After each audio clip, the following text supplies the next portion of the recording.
Hello everyone, welcome back to my YouTube channel किताबों की पाठशाला।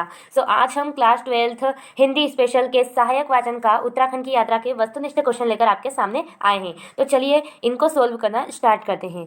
तो गाइस, हमारे सामने जो सबसे पहला क्वेश्चन आता है वो कुछ इस तरीके से है कि उत्तराखंड के चारों धाम कितनी पवित्र नदियों के किनारे स्थित है। तो इसका राइट आंसर रहने वाला है चार पवित्र नदियों के किनारे उत्तराखंड के चारों धाम स्थित है। उसके बाद गाइस, हमारे सामने नेक्स्ट क्वेश्चन है, उत्तराखंड का धार्मिक स्थल है सोमनाथ, ज्वालाजी, बद्रीनाथ या वैष्णो देवी। तो इसका राइट आंसर रहेगा बद्रीनाथ इसका राइट आंसर है। उसके बाद हमारे सामने थर्ड क्वेश्चन है, रुद्रप्रयाग के आगे के प्रवाह नदी के नाम से जाना जाता है। तो इसका आंसर रहेगा अलकनंदा नदी के नाम से जाना जाता है। उसके बाद गाइस, हमारे सामने नेक्स्ट क्वेश्चन है, उत्तराखंड की यात्रा का वर्णन कौन कर रहा है, यानी कि जो ये लेखक है उस लेखक का नाम हमें बताना है।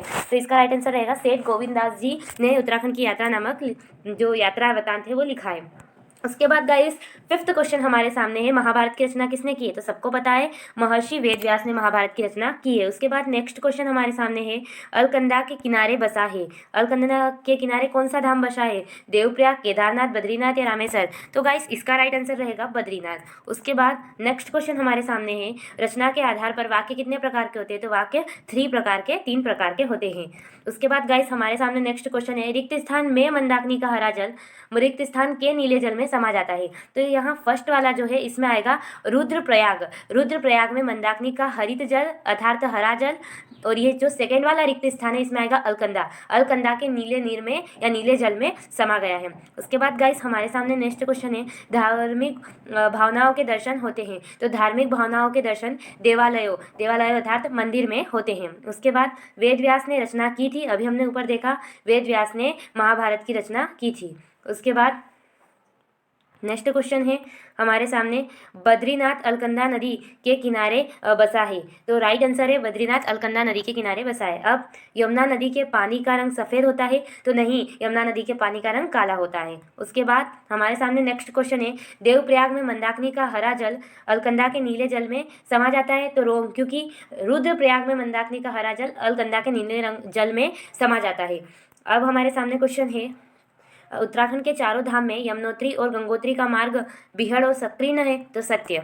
उसके बाद फिफ्थ क्वेश्चन है दोस्तों, महाभारत की रचना किसने की है। तो महर्षि वेदव्यास ने। उसके बाद यमुनोत्री का संबंध किससे है, यमुना नदी से। गंगोत्री का संबंध किससे है, गंगा से। उसके बाद केदारनाथ का संबंध इसके सामने वाली मंदाकिनी से। उसके बाद हमारे सामने है बद्रीनाथ, उसका संबंध है अलकनंदा से। और ज्योतिर्मठ का संबंध है शंकराचार्य से, जहाँ इन्हें तत्व ज्ञान की प्राप्ति हुई थी। तो ये हमारी सही जोड़ी कंप्लीट होती है। उसके बाद हमारे सामने नेक्स्ट है, एक वाक्य में उत्तर देना। तो महान ग्रंथ शांकर भाष्य की रचना किसने की। तो महान ग्रंथ शांकर भाष्य की रचना शंकराचार्य ने की।